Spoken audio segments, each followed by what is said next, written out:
锅的构造才能发挥到极致。必点的三鲜肉，如果不点那个菜，那这里烤就没用了。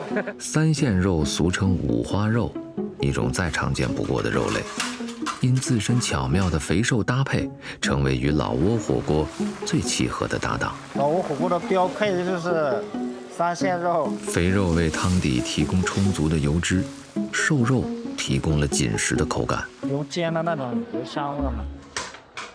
如果你觉得三线肉有点普通，来到云南想尝点新鲜的，也可以试试它。奶茶我不爱吃，应该很少吃。有的人非常喜爱，就脆的，味道好。有的人刻意回避。我知道那个部位了嘛，我就不想吃那个东西。这到底是什么肉？知道奶渣是什么？它就是猪的一个特殊的部位的肉了嘛，嘎。这种需要用特殊来定义的肉，叫做奶渣，就是猪的乳房极其娇嫩的部位，最好用来涮。如果要烤，要小心翻动，谨慎的操作，也能给你不错的口感享受。烤出来就更有嚼劲。